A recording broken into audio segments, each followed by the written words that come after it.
বন্ধুরা, আজকের আমার ভিডিওর বিষয়বস্তু হলো অ্যাজেলিয়া ও ক্যামেলিয়া গাছের শীতকালীন পরিচর্যা। সারা বছর অ্যাজেলিয়া ও ক্যামেলিয়া গাছকে কি বাঁচিয়ে রাখতে পারছো না? অ্যাজেলিয়া ও ক্যামেলিয়া গাছে ফুল ফুটছে না।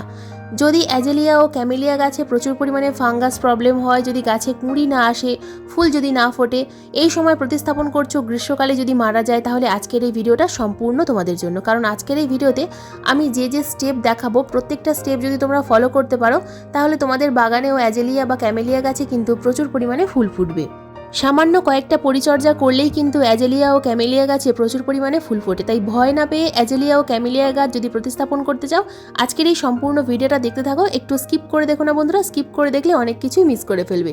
নমস্কার, আমি লাবণী, আমার বাগানে তোমাদের সবাইকে জানাই স্বাগত।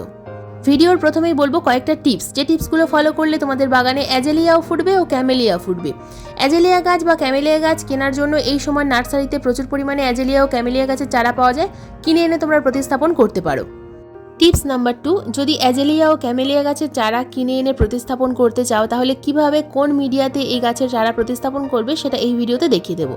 তো মিডিয়া হিসাবে আমি এখানে নিয়েছি সিন্ডার নিতে হবে 70%, আর নিতে হবে 30% কম্পোস্ট। এছাড়া আর কোনো কিছুই নেওয়ার প্রয়োজন নেই। সঙ্গে যে সাদা রঙের পাউডারটা দেখতে পাচ্ছ, এটা হলো ট্রাইকোডার্মা ভিরিডি। যেহেতু এই গাছে ফাঙ্গাস প্রবলেম খুব বেশি হয়, সেই কারণে আমি ট্রাইকোডার্মা ভিরিডিটা তোমাদের নিতে বলবো।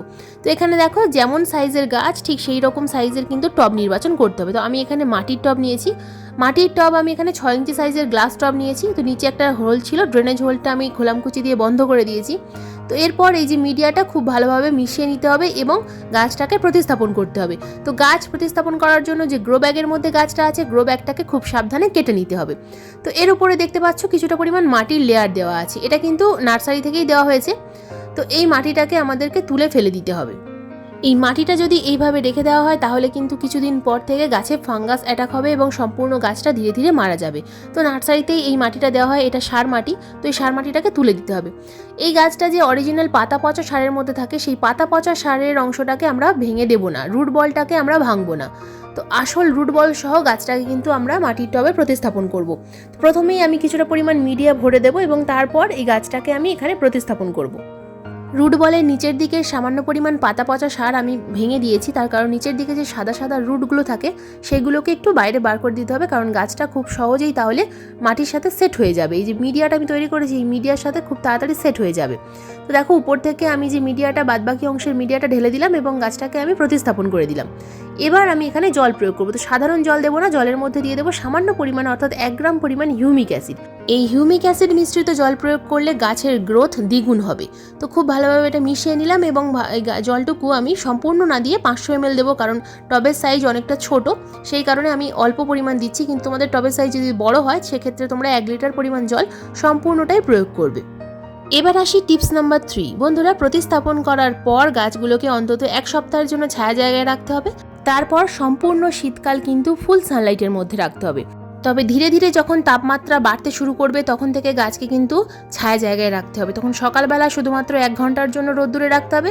তারপর থেকে দুপুরবেলা যেন একদম রোদ্দুরে না থাকে, সেই ব্যবস্থাটা তোমাদের করতে হবে, একটু শেডের মধ্যে রাখতে হবে।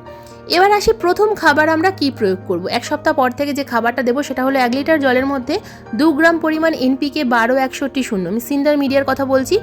সিন্ডার মিডিয়াতে 1 লিটার জলে 2 গ্রাম পরিমাণ 1261 মিশিয়ে দেবো। এরপর দিয়ে দেবো 2 গ্রাম পরিমাণ এপসাম সল্ট, অর্থাৎ ম্যাগনেসিয়াম সালফেট। এই দুটো খাবার ভালোভাবে মিশিয়ে নিতে হবে জলের সাথে। এবং দুটো টবে, 8 ইঞ্চি টবে, দুটো টবে 500 ml করে জল আমি দিয়ে দেবো।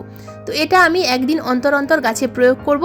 তার কারণ যেহেতু কম্পোস্ট মেশানো আছে, তাই প্রতিদিন জল প্রয়োগ করব না। প্রতিদিন যদি সিন্ডার মিডিয়া শুকিয়ে যায়, তাহলে প্রতিদিন এই খাবারটা অন্তত 7 দিন লাগাতার দিতে হবে। আর যদি সিন্ডার মিডিয়ার মধ্যে কম্পোস্ট দেওয়া থাকে, আমি যেভাবে দেখালাম তোমাদেরকে, ওইভাবে যদি দেওয়া থাকে, তাহলে একদিন অন্তর অন্তর দেবে। তার কারণ কম্পোস্টের জন্য মিডিয়া ভিজে থাকবে। আর প্রতিদিন আমরা যদি জল প্রয়োগ করি, যার ফলে ফাঙ্গাস অ্যাটাক হবে এবং গাছের পাতা কিন্তু ঝরে যেতে শুরু করবে। তো এই খাবার প্রয়োগ করতে থাকলে গাছের যেমন গ্রোথ হবে, ঠিক সঙ্গে সঙ্গে কিন্তু গাছে কুঁড়িও আসবে। তার কারণ গাছে আমাদেরকে যে কোনো একটা ভালো মানের মাইক্রোনিউট্রিয়েন্টস স্প্রে করতে হবে। তো তোমরা বায়োভিটা এক্স, অ্যাগ্রোমিন ম্যাক্স, যে কোনো মাইক্রোনিউট্রিয়েন্টস গাছে স্প্রে করতে থাকবে। স্প্রে করতে থাকার ফলে গাছের মধ্যে ধীরে ধীরে কুঁড়ি চলে আসবে। আর কুঁড়ি আসার পর গাছে আমাদেরকে অন্য একটা খাবার প্রয়োগ করতে হবে। যেহেতু সিন্ডার মিডিয়া, তাই রাসায়নিক খাবারটাই প্রয়োগ করতে হবে। রাসায়নিক খাবারের মধ্যে 0050 গাছে প্রয়োগ করতে হবে। পাতায় স্প্রে করতে পারো, আবার গাছের টবের মিডিয়াতেও প্রয়োগ করতে পারো। 1 লিটার জলে 2 গ্রাম মিশিয়ে টবের মিডিয়াতে প্রয়োগ করতে হবে। এটা তোমাদেরকে প্রতি সপ্তাহে একবার করে প্রয়োগ করতে হবে। তাহলে দেখতে পাবে যে গাছে প্রচুর পরিমাণে ফুলের কুঁড়ি আসছে এবং প্রচুর পরিমাণে ফুলও ফুটছে। আর 15 দিন অন্তর অন্তর মাইক্রোনিউট্রিয়েন্টস কিন্তু স্প্রে করতে থাকতে হবে। বন্ধুরা, এর মাঝামাঝি আমাদের গাছে কিন্তু ফাঙ্গিসাইড এবং পেস্টিসাইড এই দুটো স্প্রে করতে থাকতে হবে, কারণ অ্যাজেলিয়া গাছে প্রচুর পরিমাণে ফাঙ্গাস প্রবলেম হয়। গাছের পাতা হঠাৎ করে দেখা যায় যে কালো হয়ে যাচ্ছে এবং ঝরে যেতে থাকছে। তো এই সমস্যাটা যদি তোমাদের বাগানের অ্যাজেলিয়া গাছে হয়, তাহলে এই সময় গাছে রিডোমিল গোল্ড ফাঙ্গিসাইডটা স্প্রে করতে হবে। রিডোমিল গোল্ড ফাঙ্গিসাইডটা এই অ্যাজেলিয়া গাছের জন্য কিন্তু দুর্দান্ত কাজ করে। যদি অন্য কোনো ফাঙ্গিসাইড থাকে সেটাও স্প্রে করতে পারো, তবে চেষ্টা করবে রিডোমিল গোল্ড ফাঙ্গিসাইডটা প্রতি সপ্তাহে একবার করে স্প্রে করার। এবার আসি কীটনাশকের কথায়। গাছে প্রচুর পরিমাণে পোকামাকড় যে হয় তেমন একটা নয়, খুব একটা পোকামাকড়ের আক্রমণ হয় না। তবে লাগাতার যদি তোমরা প্রতি সপ্তাহে একবার করে নিম তেল গাছে স্প্রে করতে পারো অথবা কাকা কীটনাশক প্রয়োগ করতে পারো, তাহলে পোকামাকড়ের আক্রমণ খুব একটা হয় না। তো এই কাজগুলো করতে থাকলে অ্যাজেলিয়া গাছ নিয়ে আর কোনো রকম কোনো সমস্যা হবে না, সারা বছর ভালো থাকবে। বর্ষাকালে বৃষ্টির জল থেকে একটু বাঁচিয়ে রাখতে হবে। বর্ষাকালে যেন সরাসরি বৃষ্টির জল না পায় এই গাছ। বর্ষাকালে শুধুমাত্র সকালবেলার রোদ্দুরে রাখবে, দুপুরবেলা একেবারেই শেডের মধ্যে রেখে দেবে, যেন সরাসরি বৃষ্টির জল কখনোই এই গাছগুলো না পায়। আর বৃষ্টির জল তোমরা স্টোর করে রেখে এই গাছে প্রয়োগ করতে পারো, তাহলে খুব ভালো রেজাল্ট পাওয়া যায়। কিন্তু সরাসরি বৃষ্টির জলের মধ্যে রাখবে না। আর চেষ্টা করবে সিন্ডার মিডিয়াতে এই গাছ করার। সিন্ডার মিডিয়াতে করলে সারা বছর কিন্তু তোমরা বাঁচিয়ে রাখতে পারবে। আর যদি সম্পূর্ণ জৈব উপায়ে এই গাছে খাবার প্রয়োগ করতে চাও, সেক্ষেত্রে কিন্তু তোমরা কলার খোসা ভেজানো জল এবং চা পাতা ভেজানো জল এই গাছে প্রয়োগ করবে, তাহলেও খুব ভালো রেজাল্ট পাওয়া যায়। কারণ জৈব খাবার প্রয়োগ করেও আমি দেখেছি এই গাছে ফুল এসেছে। তাই জৈব খাবার যদি তোমরা চাও তাহলে অবশ্যই প্রয়োগ করতে পারো। কলার খোসা, 4টে কলার খোসা এবং 1 চামচ চা পাতা 1 লিটার জলে ভিজিয়ে রেখে সেই জলের সাথে সাধারণ জল মিশিয়ে এই গাছে প্রয়োগ করতে পারো, তাহলেও কিন্তু খুব ভালো রেজাল্ট পাওয়া যায়। বন্ধুরা, এবার আসি ক্যামেলিয়া গাছের পরিচর্যার কথায়। ক্যামেলিয়া গাছের প্রতিস্থাপন আমি আমার চ্যানেলে শর্ট ভিডিওতে দেখিয়েছিলাম। ক্যামেলিয়া গাছের প্রতিস্থাপন করার জন্য কিন্তু আমি একেবারেই কোনো রকম কোনো কম্পোস্ট ব্যবহার করিনি। তার কারণ এই ক্যামেলিয়া গাছের শিকড় প্রচণ্ড পরিমাণে মিষ্টি এবং এই গাছে কেঁচোর আক্রমণ খুব বেশি হয়। তাই ক্যামেলিয়া গাছে শুধুমাত্র মাটি, বালি এবং কোকোপিট মিশিয়ে গাছ প্রতিস্থাপন করা আমি দেখিয়েছিলাম। যদি তোমরা সেই ভিডিও দেখে না থাকো তাহলে অবশ্যই আমার চ্যানেলের শর্ট ভিডিওতে গিয়ে দেখে নেবে কীভাবে আমি ক্যামেলিয়া গাছের চারা প্রতিস্থাপন করেছিলাম। তো এই গাছের চারাও কিন্তু তোমরা এই শীতকালে প্রতিস্থাপন করতে পারবে। এখন নার্সারিতে প্রচুর পরিমাণে চারা পাওয়া যায়। তো দেখো, প্রথমেই যে কাজটা আমাকে করতে হবে, খাবার প্রয়োগ করার আগে টবের মাটিটা খুব ভালোভাবে খুশে নিতে হবে। যদি টবের মিডিয়াতে প্রচুর পরিমাণে আগাছা থাকে তাহলে সেই আগাছাগুলোকে তুলে ফেলতে হবে। এভাবে নিড়ানির সাহায্যে হালকা করে কিন্তু উপরের টপ সয়েলটাকে খুশে দিতে হবে। খুব বেশি ডিপে খোসার দরকার নেই। ছোটো ছোটো যে সরু সরু সাদা সাদা শিকড় থাকে সেইগুলো অতিরিক্ত মাত্রায় ছিঁড়ে যাবে। তো আমি হালকা করে কিন্তু টবের মিডিয়াটা খুশে দিচ্ছি। তো এই কাজটা আমাদেরকে 15 দিন অন্তর অন্তর কিন্তু করতে হবে। ক্যামেলিয়া গাছ বা অ্যাজেলিয়া গাছে অতিরিক্ত জল দেওয়া যাবে না। তোমরা কিন্তু ক্যামেলিয়া গাছও সিন্ডারে করতে পারো। যেভাবে আমি অ্যাজেলিয়া গাছ প্রতিস্থাপন করা দেখালাম, ঠিক একই পদ্ধতিতে কিন্তু তোমরা এই ক্যামেলিয়া গাছও প্রতিস্থাপন করতে পারো। ক্যামেলিয়া গাছ বা অ্যাজেলিয়া গাছ যদি সিন্ডারে থাকে তাহলে প্রতিদিন জল প্রয়োগ করতে পারো অথবা একদিন অন্তর অন্তর জল প্রয়োগ করবে। কিন্তু মাটির মিডিয়াতে থাকলে প্রতিদিন একেবারেই জল প্রয়োগ করা যাবে না। জল বুঝে বুঝে প্রয়োগ করতে হবে। টবের মাটি হালকা ময়েশ্চার রাখতে হবে। অতিরিক্ত জল প্রয়োগ করার ফলে টবের মিডিয়াতে ফাঙ্গাস জন্মাবে এবং সম্পূর্ণ গাছটা হঠাৎ করেই মারা যাবে। তো বন্ধুরা, এবার বলি এই গাছে আমরা কি খাবার প্রয়োগ করব। কয়েকটা খাবার আমি এই গাছে কিন্তু এই সময় প্রয়োগ করব। টবের মাটিটা খুশে নেওয়ার পর প্রথম যে খাবারটা আমি এখানে দেবো সেটা হলো নিমখোল। প্রথমেই বলেছি ক্যামেলিয়া গাছে প্রচুর পরিমাণে কেঁচোর আক্রমণ হয়, সেই কারণে আমাদের কিন্তু প্রতি মাসে অন্তত 2 বার করে নিমখোল প্রয়োগ করতে হবে। তাই প্রথমেই দিয়ে দিলাম 2 চামচ পরিমাণ নিমখোল। নিমখোল যদি না থাকে সেক্ষেত্রে নিম পাতা শুকনো করে সেই শুকনো নিম পাতা গুঁড়ো করেও প্রয়োগ করতে পারো। এরপর যে খাওয়াটা দেবো সেটা হলো 1 চামচ পরিমাণ সরিষার গুঁড়ো খোল। সরিষার খোল, চটি খোল বা ডালা খোল কিনে এনে তোমরা কিন্তু এরকম গুঁড়ো করে নিতে পারো অথবা গুঁড়ো খোলও কিনতে পাওয়া যায়। তো 1 চামচ পরিমাণ গুঁড়ো খোল দিয়ে দিলাম। এরপর দিয়ে দেবো আমি এখানে 2 চামচ পরিমাণ হাড়ের গুঁড়ো। বন্ধুরা, ক্যালসিয়াম এবং ফসফরাসের সোর্স হিসাবে তোমরা এখানে হাড়ের গুঁড়ো অথবা ডিমের খোসার গুঁড়ো প্রয়োগ করতে পারো।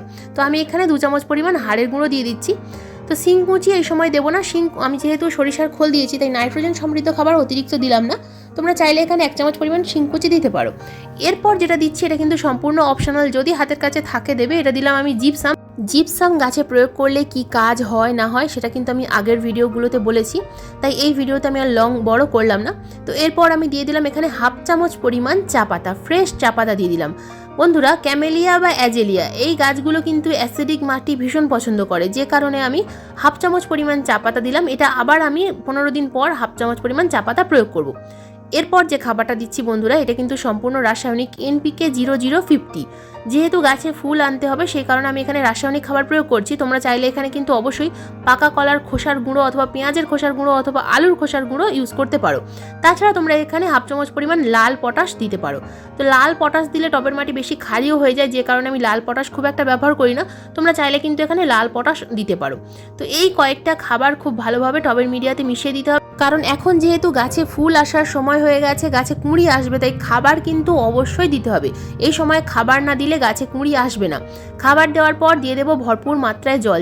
যেহেতু টবের মিডিয়া একদম শুকনো ছিল সেই কারণে কিন্তু ভরপুর মাত্রায় জল দিতে হবে। বন্ধুরা, এই দুটো গাছের ঠিক এই সময় এই পরিচর্যাগুলো করতে হবে। দুটো গাছকেই এই সময় ফুল সানলাইটের মধ্যে রাখতে হবে সারাদিন। কিন্তু যখন থেকে সূর্যের তাপমাত্রা বাড়তে শুরু করবে তখন থেকে কিন্তু এই গাছগুলোকে ফুল সানলাইটের মধ্যে একেবারেই রাখা যাবে না। সকালবেলার মিষ্টি যে সূর্যের আলো, সেই সূর্যের আলো যেন পায় এইরকম জায়গায় রাখতে হবে। তারপর কিন্তু একদম শেডের মধ্যে রাখতে হবে। বৃষ্টি যদি হঠাৎ করে হয়, এই গাছগুলো যেন বৃষ্টির মধ্যে না ভেজে, এই ব্যবস্থাটা কিন্তু তোমাদের অবশ্যই করতে হবে। আমি যে মিডিয়াতে গাছ বসানোর কথা বললাম, এই মিডিয়াতে যদি তোমরা গাছ প্রতিস্থাপন করো তাহলে তোমরা সারা বছর কিন্তু অল্প দুটো একটা ফুল পাবে, আর শীতকালে প্রচুর পরিমাণে ফুল ফোটাতে পারবে। সিন্ডার মিডিয়াতে গাছে লাগাতার খাবার প্রয়োগ করতে হবে, আর মাইক্রোনিউট্রিয়েন্টস অবশ্যই স্প্রে করতে হবে। মাটির মিডিয়াতে মাসে 2বার খাবার প্রয়োগ করতে হবে, এবং যে কোনো ভালো মানের ফাঙ্গিসাইড প্রতি সপ্তাহে 1বার স্প্রে করতে হবে, আর পেস্টিসাইড 15 দিন অন্তর অন্তর গাছে স্প্রে করতে হবে। তাহলে এই সমস্ত গাছে কোনো রকম কোনো সমস্যা হবে না এবং প্রচুর পরিমাণে ফুল আসবে। তো বন্ধুরা, এই ছিল অ্যাজেলিয়া ও ক্যামেলিয়া গাছের জানুয়ারি মাসের অর্থাৎ শীতকালীন পরিচর্যা।